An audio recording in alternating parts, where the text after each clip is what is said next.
Welcome students to the topic orbit and its content. The orbit, it is the pyramidal shaped bony cavity situated one on each side of the root of the nose, and it lodges very important structures, that is eyeball, various vessels, nerves, and one gland that is called as the lacrimal gland. The eyeball, it is the organ of the vision. We can see this beautiful world with the help of our eye, and to protect this eye there is a presence of a bony cavity which is called as the orbit. So we will study the orbit and its content in detail. The competencies based on this topic are this one. You should know at the end of the topic the boundaries and the contents of the orbit, in detail about the extraocular muscles and the ciliary ganglion, and you must know the anatomical basis of the Horner syndrome and the squint.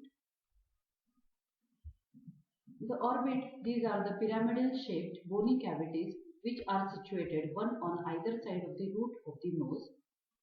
It contains eyeballs and their associated structure. It is a four-sided pyramid, so its medial walls are parallel with each other, separated by a distance of 2.5 cm, whereas the lateral wall, they are set at right angles to each other. As it is a pyramidal structure, it is having apex and the base. The apex, it is directed backward at the optic canal, whereas the base, it is directed forward, which faces to the exterior of the skull. There are two axes related with this orbit. One is the orbital axis, which is directed backward and medially. This orbital axis, it is passes through the optic canal up to the center of base of the orbit. Whereas the visual axis is the line passing through the anterior pole to the posterior pole of the eyeball. This visual axis, it makes an angle of 20 to 25 degree with the orbital axis.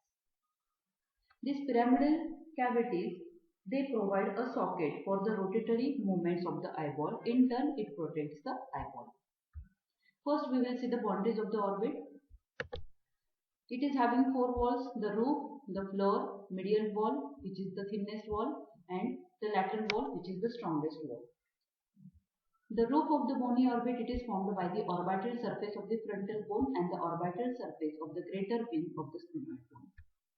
The floor of the bony orbit, it is formed by orbital surface of the body of maxilla, orbital surface of the zygomatic bone, and orbital surface of this palatine bone.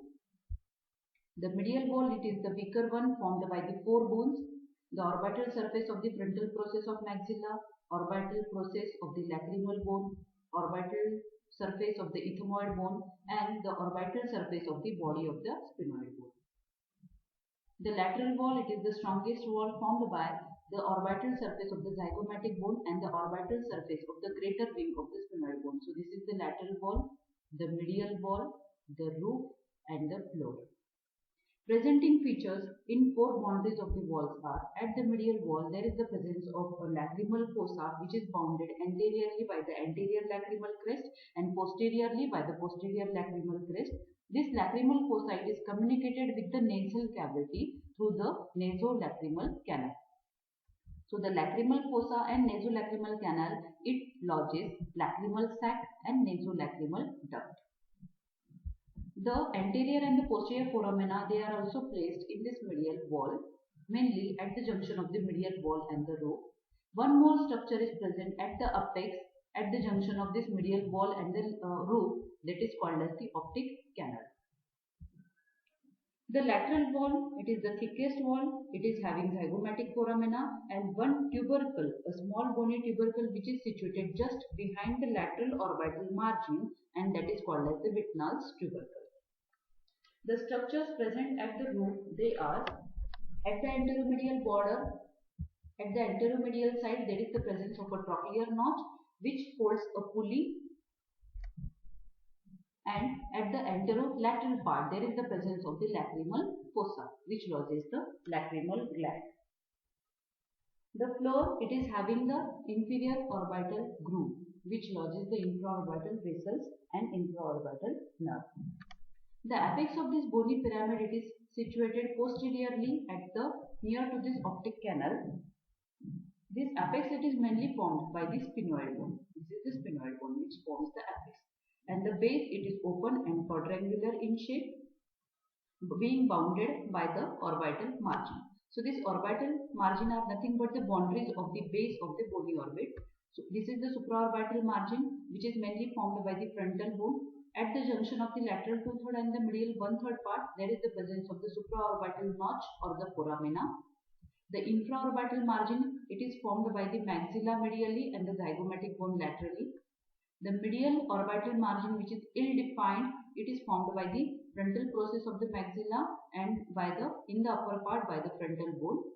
And the lateral orbital margin, it is formed by the zygomatic bone in its lower part and in the upper part by the zygomatic process of the frontal bone. These orbital margins, it provides a fair bony protection to the eye except at the lateral margin. So this is the reason. For this reason, the protective eye guards are designed to compensate for it in squash and handball players and still permitting good peripheral vision. So these are the orbital fissures and the foramina present in the bony orbit. The optic canal, it is located at the apex which traverses the optic nerve and the ophthalmic artery. The superior orbital fissure is present at the junction of the roof and the lateral wall. So it is having a lateral part, middle part and the medial part. Through the lateral part is the passage for the superior ophthalmic vein, lacrimal nerve, frontal nerve, trochlear nerve. Through the middle part is the passage of the nasociliary nerve, two divisions of the oculomotor nerve and abducent nerve, and through the medial part is the passage of the inferior ophthalmic vein. The inferior fissure or the infraorbital fissure passes the inferior orbital vessels and the nerves. We will see the relations of the orbit. The bony orbit, it is related above with the anterior cranial fossa and the part of the frontal air sinus. It is related below with the maxillary air sinus. Medially, it is related with the ethmoidal and the sphenoidal air sinus, and laterally, it is related with the temporal fossa and the middle cranial fossa. We will see the main important contents of this bony orbit. These are the eyeball, which is the most important content, and it occupies the anterior 1/3 part of the bony orbit. It is the organ of the vision. We will see this part in a separate lecture. Then extraocular muscles of the orbit. The two fascia, orbital fascia and the bulbar fascia. The nerves here present are out of 12 cranial nerves. The second nerve, optic, oculomotor, trochlear, abducent and the branches of the trigeminal nerve and the sympathetic nerves. They are present in the orbit. In the vessels, the ophthalmic artery, superior and the inferior ophthalmic vein, and there is also the presence of the lymphatics as a content of the orbit. In the orbit, a tubuloacinar type of a gland is present which is called as the lacrimal gland, which occupies the anterolateral part of the roof of the orbit. It is having two parts, orbital part and the palpebral part, that we have seen it earlier. And the last content is the orbital fat, which present or which fills up a gap between the optic nerve and the eyeball, and it also present near to the tendon of the recti muscle. So this orbital fat, it provides a cushion for the rotatory movements of the eyeball. We will see in detail about the muscles of the orbit. The extrinsic or the extraocular muscles of the eyeball, they are grouped into two. They are the voluntary and the involuntary muscle. In total, there are 7 voluntary muscles, out of which 6 are involved with the rotation of the eyeball, whereas 1 is involved in the rotation of the upper lid. So, levator palpebrae superioris, it elevates the upper lid, whereas these 4 recti muscle and the 2 oblique muscle, they are involved in the rotation of the eyeball as like elevation, depression, medial rotation, lateral rotation and the torsion movements. There are the presence of the 3 involuntary muscles, the superior tarsal, inferior tarsal and the orbitalis muscle. This is the pictorial presentation of the location for the muscles. This is the levator palpebrae superioris. This is the superior oblique muscle and the inferior oblique muscle, and the straight muscles are the 4 recti muscles, superior rectus, medial rectus, lateral rectus and the inferior rectus muscle. So all these muscles, they are inserted on the sclera. The recti muscle. The origins of all these recti muscles, they are from the common tendinous ring. This common tendinous ring is attached medially at the apex of the orbit, whereas it is attached laterally to a tubercle called as tubercle of Zinn, which is present on the inferior border of the superior orbital fissure. So this is the superior orbital fissure. This one is the optic canal. This is the lateral part of the superior orbital fissure, middle part and the medial part of the superior orbital fissure. This is the common tendinous ring whose margins gives origin to the 4 recti muscle respectively. It is attached medially to the apex of the orbit and laterally it is attached to the tubercle of the Zinn at the inferior border of the superior orbital fissure. One important point is the lateral rectus muscle, it is having 2 heads and the another small head arises from the orbital surface of the greater wing of the sphenoid bone. The insertion of this recti muscle is in front of it is on the sclera in front of the equator of the eyeball and just behind the sclerocorneal junction. So sclerocorneal junction, it is also called as the limbus. The average distance of insertion from the limbus is, you have to remember mils and 5, 6, 7, 8, these are the figures. So medial rectus, it is inserted 5 mm behind to the limbus. Inferior rectus inserted 6 mm behind to the limbus. The lateral rectus muscle inserted 7 mm and the superior rectus inserted 8 mm behind to the limbus. So these are the insertions of the muscle on the sclera just in front of the equator. Now coming to the oblique muscles, there are 2 oblique muscles, superior oblique and the inferior oblique muscle. The superior oblique muscle is originated from the under surface of the body of the sphenoid bone and superomedial to the common tendinous ring. This superior oblique muscle, its fibers, it runs forward and it forms a tendon near to the anteromedial site of the bony orbit. It forms a tendon which passes through a pulley. It is a fibrocartilaginous pulley which is attached to the trochlear notch present at the anteromedial aspect of the roof of the bony orbit. Then its fibers will turn, the tendon will turn downward, backward and laterally beneath the superior rectus muscle, and finally it get inserted at the posterior superior quadrant of the eyeball behind the equator between the superior rectus and the lateral rectus muscle. So this is the direction of the superior oblique muscle, downward, backward and the laterally. The inferior oblique muscle, it is taking origin from the orbital surface of the maxilla bone. Its fibers runs, it is fleshy throughout, its fibers run upward, backward and laterally to be inserted just below to the superior oblique muscle in the posterior superior quadrant of the eyeball. So during its course, it runs below to the inferior rectus muscle to be inserted below to the superior oblique muscle at the posterior superior quadrant of the eyeball. The levator palpebrae superioris, it is the voluntary muscle which is taking origin from the orbital surface of the greater wing of the lesser wing of the sphenoid bone, and it is also taking origin from the superior tarsal plate. It is being inserted by splitting into 2 lamella. The superior lamella is the voluntary lamella and the inferior lamella is the involuntary lamella.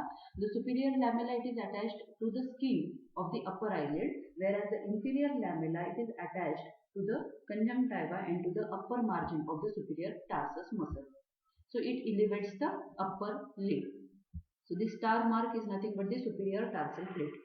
We have seen the 3 involuntary muscle, the names of it.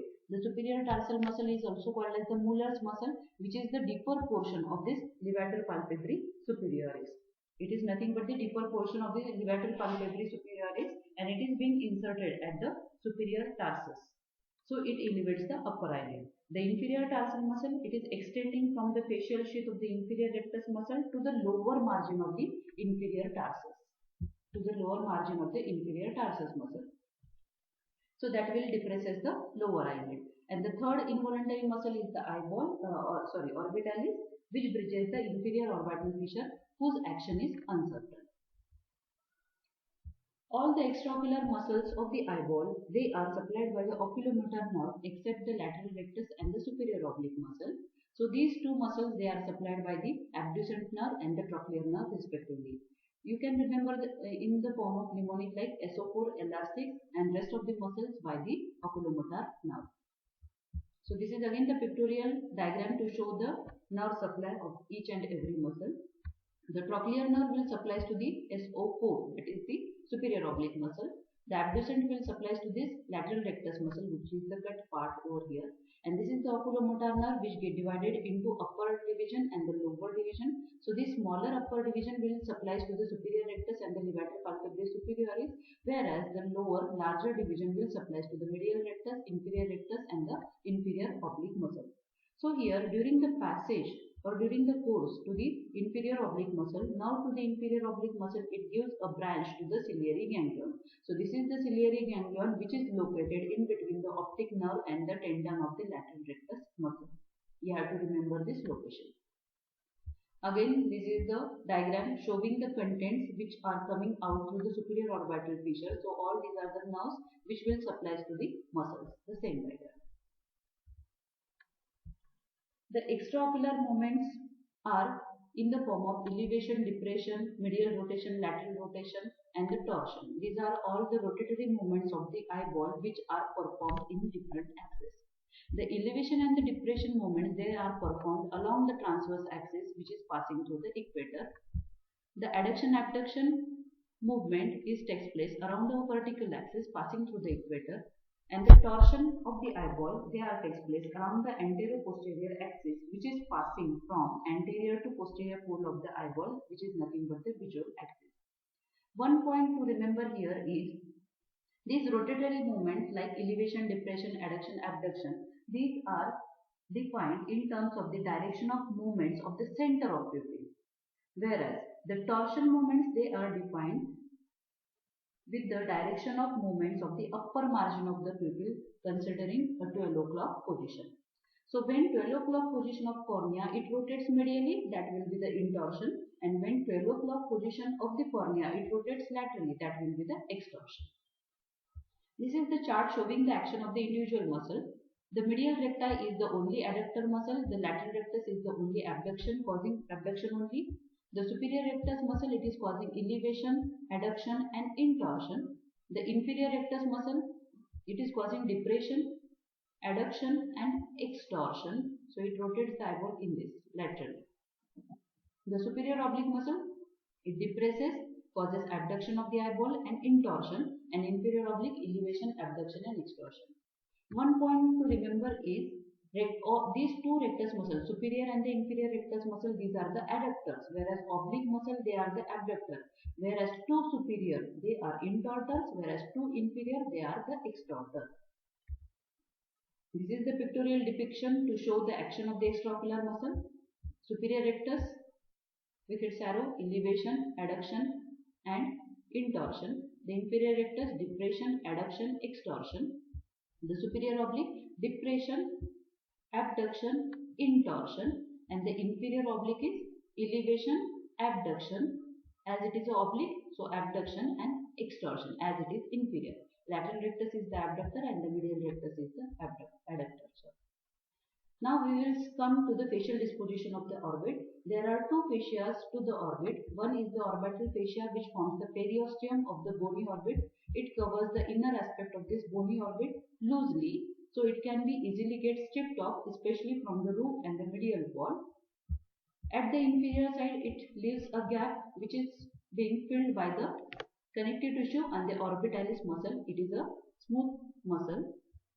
At the margin, it sends a flap-like processes at upper as well as at the lower margin, and these are called as the orbital septum. It also provides a pulley to hold the tendon of the superior oblique muscle at the anterolateral, anteromedial aspect of the roof of the bony orbit, and it also forms a lacrimal fascia. These are the various expansions of the orbital fascia. Next fascia is the fascia bulbi or the bulbar fascia. It is also called as the Tegnan's capsule. So it forms a thin, loose membranous sheath around the eyeball, which is extending from optic nerve up to the sclerocorneal junction. So it is separated from a sclera by the presence of the episcleral space, because of which the eyeball can freely move inside the sheath. This sheath being pierced by the tendons of the various muscles and ciliary vessels and nerves that are present surrounding to the entrance of this optic nerve. Various expansions of this bulbar fascia are, it forms a tubular sheath over each and every extraocular muscle. It forms the medial check ligament and the lateral check ligament. The medial check ligament, these are the strong triangular expansions of the facial sheath from the medial rectus muscle being attached to the lacrimal bone. The lateral check ligament, it is the strong triangular expansion from the facial sheath of the lateral rectus muscle which is attached to the zygomatic bone. And a lower part of the Tenon's capsule is thickened and it is named as the suspensory ligament of the eye or the suspensory ligament of the Lockwood. It is thickest at the center and narrow at the margins, and these are formed by the fibers coming from the inferior rectus and the inferior oblique muscle. So it is like slung like a hammock to give a protection to the eyeball. So this is the suspensory ligament of the eye or the suspensory ligament of the Lockwood. We will see another important content of the orbit, that is the nerve, the optic nerve, the oculomotor nerve with the ciliary ganglion, the abducent nerve, trochlear nerve, and this is the ophthalmic branch of the trigeminal ganglion. These are the important nerves that can be seen in the orbit. We will see the optic nerve first. The optic nerve is the nerve of the sight. It is about 4 cm long and it is the second cranial nerve. It is made up of about 1 million myelinated nerve fibers. The optic nerve, it is emerges from the eyeball 3 to 4 mm nasal to the posterior pole of the eyeball. So it emerges from the eyeball at the posterior pole, runs backward and medially to enter into the optic canal, and it forms the optic chiasma over here in the middle cranial fossa. The next nerve is the oculomotor nerve. The oculomotor nerve, it enters into the orbit through the superior orbital fissure with the help of its two division. So, firstly it is present in the lateral wall of the cavernous sinus, at the anterior part of which it is divided into two, superior and the inferior division, and these two divisions will enter into the orbit through the superior orbital fissure. The superior branch will supply to the superior rectus and the levator palpebrae superioris muscle, and the larger inferior branch will supply to the medial rectus, inferior rectus, and the inferior oblique muscle. So this nerve to inferior oblique muscle, it sends a motor route to the ciliary ganglion. We will see in detail about the oculomotor nerve, which is the somatic motor nerve, as like the 4th, 6th and the 12th cranial nerve. Functional component of this nerve are general somatic efferent for the eyeball movement. It provides a general visceral efferent component as a parasympathetic component for the contraction of the pupil and the accommodation. General somatic afferent component, sensory, to carry the proprioceptive impulses from the extraocular muscle. The nucleus of this oculomotor nerve is located at the ventromedial part of the central grey matter of the midbrain at the level of superior colliculus. There are generally 6 parts to this nucleus. Edinger-Westphal nucleus is mainly concerned with the sphincter pupillae and the ciliaris muscle. Dorsolateral with the inferior rectus muscle, ventromedial nucleus with the superior rectus muscle, intermediate with the inferior oblique muscle. The ventral nucleus, it is for the medial rectus muscle, and the caudal central nucleus is for the conjoint for the levator palpebrae superioris muscle. The nucleus, it is connected to the pyramidal tract which forms the supranuclear part of this tract. It is connected with the pretectal nuclei for the light reflex. It is connected with the medial longitudinal bulb for the coordinated movements of the eyeball, and it is connected to the tectobulbar tract for visual-protective reflexes. Then its course and the distribution. Intraneural course of this oculomotor nerve arises from the nucleus. It passes ventrally through the tegmentum and the red nucleus of the substantia nigra of the midbrain. It passes ventrally at the brainstem. At the base of the brain, the nerve is attached to the oculomotor sulcus and it passes through the superior cerebellar artery and the posterior cerebral artery to be enter into the lateral wall of the cavernous sinus. In the anterior part of the cavernous sinus, the nerve gets divided into 2 branches which will enter through the superior orbital fissure into the orbit. So the upper division is the smaller division supplying to the superior rectus and the LPS muscle, and the lower division will supply to the medial rectus, inferior rectus and the inferior oblique muscle. So this is the course of the oculomotor nerve. Next nerve seen in the orbit is the trochlear nerve. So this trochlear nerve will enter into the orbit through the superior orbital fissure and it will pierce the superior oblique muscle at its orbital surface. The abducent nerve will enter into the orbit through the superior orbital fissure again in its middle part and it will pierce the orbital surface of the lateral rectus muscle. So it will supply to the lateral rectus muscle mainly. At the convex part of the trigeminal ganglion, three branches are emerges. These are the ophthalmic branch, maxillary branch and the mandibular branch. So this maxillary branch will passes through the foramen rotundum and the mandibular branch will passes through this foramen ovale. Whereas this ophthalmic branch, it runs forward, it passes through the cavernous sinus and through the superior orbital fissure, it enters into the bony orbit. When it enters into the bony orbit, it divides into the three branches. The smallest branch is this lacrimal branch, which will supply to the lacrimal gland, upper eyelid and the orbital septum. The frontal branch is the largest branch which runs forward and at the middle of this bony orbit, it will get divided into two branches, supraorbital branch which is the continuation of the frontal nerve and this is the supratrochlear branch. The third branch is the nasociliary nerve which passes medially and it is again having various branches.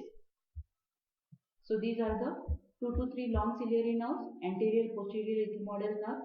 It gives one branch to the ciliary ganglion and the infratrochlear nerve. In this diagram, you will have a clear-cut idea. This is the trigeminal ganglion. In this diagram, they have shown the lacrimal nerve and these are the branches of the nasociliary nerve. So first branch will be to the nerve to the ciliary ganglion. These are the long ciliary nerves. The posterior ethmoidal, the infratrochlear and the anterior ethmoidal nerves. These are the branches of the nasociliary nerve. The ciliary ganglion, it is the peripheral parasympathetic ganglion which is situated in the orbit. It is topographically connected to the nasociliary nerve whereas it is functionally connected to the oculomotor nerve. It is located at the apex of the orbit between the optic nerve and the tendon of the lateral rectus muscle. So this is the ciliary ganglion which is 2 mm in diameter. It is having 3 roots, sensory root, sympathetic root and the motor root and these are the branches. Short ciliary nerve, these are the branches of the ciliary ganglion. We will see each root one by one. 3 roots enter at its posterior end of the ciliary ganglion. The motor root is also called as the parasympathetic root. It is derived from nerve to the inferior oblique muscle which is consisting of the preganglionic parasympathetic fibers coming from this Edinger-Westphal nucleus. So this Edinger-Westphal nucleus, it is located in the midbrain at the level of the superior colliculus. So these are the preganglionic parasympathetic fibers which get relay in the ciliary ganglion. The postganglionic parasympathetic fibers, they are coming from the cells of the ganglia, traverses through the short ciliary nerves and will supply to the constrictor pupillae and the ciliaris muscle. So this is the entire motor root of the ciliary ganglion. The sensory root, these are derived from nerve to the nasociliary nerves. It consisting of the sensory fibers from the eyeball which passes to the ciliary ganglion without relay. So here it doesn't relay. Without relay it will passes out. The sympathetic root, these are derived from the nerve plexuses surrounding to the internal carotid artery. These consisting of the postganglionic fibers coming from the superior cervical sympathetic ganglion. So these fibers, they will traverse the ciliary ganglion without delay to supply the dilator pupillae and the blood vessels of the eyeball. So dilator pupillae is being supplied by the sympathetic plexuses surrounding to it. To summarize, the sensory root, it carries the fibers from the cornea, iris and choroid via the nasociliary nerve. The sympathetic root, which are derived from the plexus surrounding to the internal carotid artery, carrying fibers to the blood vessels of the eyeball and the dilator pupillae muscle. In the motor root, they are carrying preganglionic fibers for the supply to the sphincter pupillae and the ciliaris muscle. So these 3 roots are present at the posterior end and from the anterior end there are the branches to the ciliary ganglion which are the 8 to 10 short ciliary nerves which pierces this eyeball. This is the flow chart showing the motor or the parasympathetic flow. From the Edinger-Westphal nucleus, preganglionic parasympathetic fibers will start through the third nerve via the nerve to the inferior oblique muscle. It gives a branch to the ciliary ganglion. So all these are the preganglionic parasympathetic fibers which get relay in the ciliary ganglion, and postganglionic parasympathetic fibers via the short ciliary nerve will supply to the ciliaris and the constrictor pupillae muscle. The ophthalmic artery, it is the branch of the cerebral part of the internal carotid artery. The ophthalmic artery, it is running through the optic canal along with the optic nerve. So this ophthalmic artery, it pierces the dural sheath. So while in the dural sheath, it gives off one branch that is called as the central artery of retina. It passes through the dural sheath itself and up to the optic disc. This is an end artery. So any blockage to this central artery of retina will result in a total blindness. Other branches are the lacrimal artery. During its course, it gives off the recurrent meningeal branch which passes through the superior orbital fissure. The two zygomatic branches, zygomaticofacial and zygomaticotemporal branch. The lacrimal artery will supply to this lacrimal gland.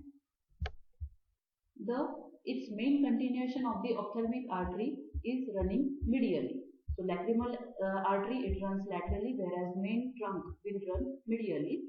To give many branches again, the posterior ciliary arteries, the posterior ethmoidal and the anterior ethmoidal arteries, the supraorbital arteries, and the two terminal branches are the supratrochlear and the dorsal nasal branch. So this is the diagram. Ophthalmic artery is running along with the optic nerve, enters into the orbit through the optic canal. It gets divided into this lacrimal artery, and this is the main trunk which passes medially, and the two terminal branches, these are the dorsal nasal artery and the supratrochlear artery. This is the supraorbital artery, long ciliary branches. The ophthalmic vein, two ophthalmic veins are present, superior and the inferior, in relation with the optic nerve. The superior ophthalmic vein, it is present above to the optic nerve, which is formed by the tributaries from the supraorbital vein and the angular vein. It drains into the cavernous sinus through the superior orbital fissure.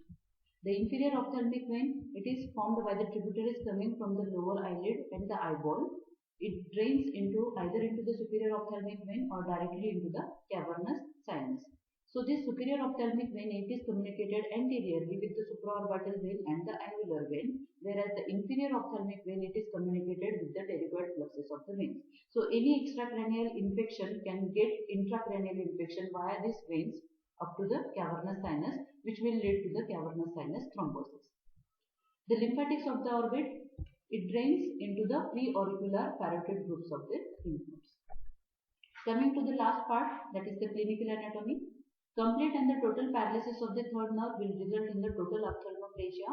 The presenting features are the wrinkled forehead, raised eyebrows, drooping of the upper eyelid, which is mainly because of the paralysis of the levator palpebrae superioris muscle. There will be the dilatation of the pupil and the loss of accumulation reflex because of paralysis of the third nerve.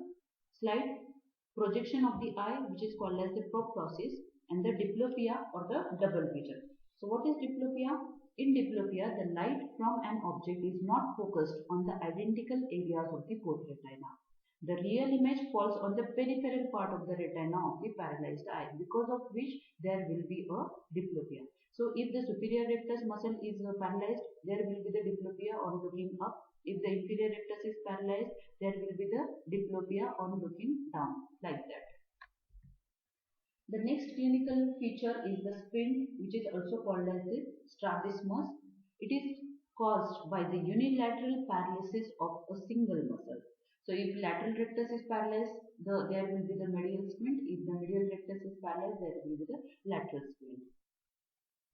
The squint may be congenital or the paralytic one. In paralytic squint, the movements are limited and there will be the diplopia and the vertigo. These are the presenting features. Weber syndrome, it is the midbrain lesion which results in the contralateral hemiplegia of the body and the ipsilateral paralysis of the third nerve. The optic neuritis, it is a condition which is the inflammation of the optic nerve, which presents as a pain in the and behind the eye during ocular movements, and there will be the loss of vision. Cavernous sinus thrombosis we have discussed during our detailed conversation on the vein, that any extracranial infection via the superior and the inferior ophthalmic vein will come to the up to the cavernous sinus, which will lead to the thrombosis. Now about the clinical testing of the extraocular muscle. Each and every muscle can be tested clinically by asking the subject to do certain actions. So for testing the medial rectus muscle, the subject is asked to move the eye medially. For lateral rectus, to move the eye laterally. For testing the superior oblique, then how to test the superior oblique muscle? The subject is asked to look at his or her nose, because the adducted position of eye, the superior oblique muscle is the only depressor muscle in the adducted position.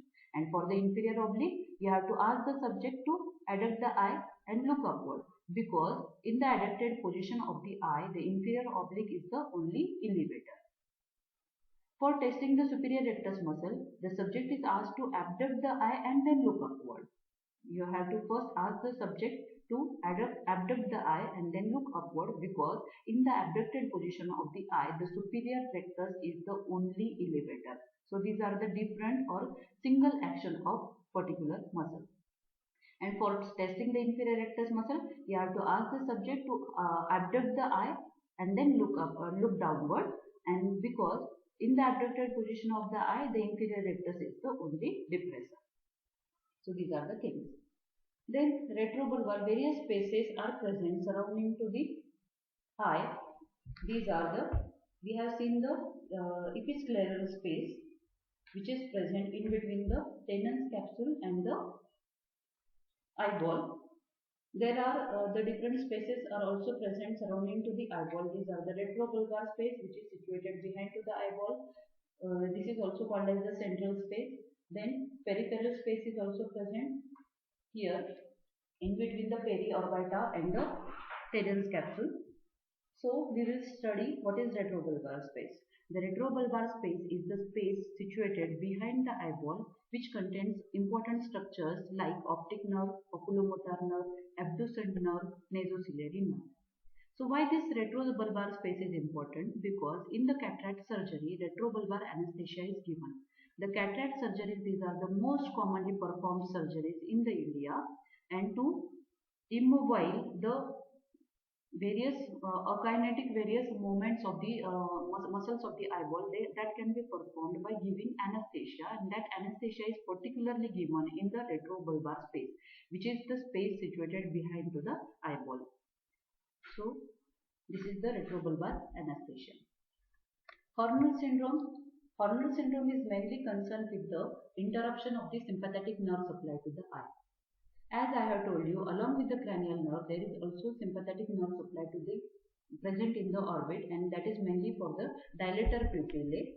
So dilator pupillae, it is having the sympathetic nerve supply in the form of sensory root sympathetic nerve that passes through the ophthalmic nerve. Other sympathetic nerves that enters into the orbit, these are the plexus around the ophthalmic artery, and a direct branch from the plexus around the internal carotid artery. These are the sympathetic nerves present in the orbit. So any interruption to the sympathetic nerve which supplies the eye will result in one syndrome, that is called as the Horner syndrome. Horner syndrome, the sympathetic nerves, they are present right from the base of the skull up to the coccyx, and there are the presence of the three order neuron, first order, second order, and the third order. So the causes are different according to it.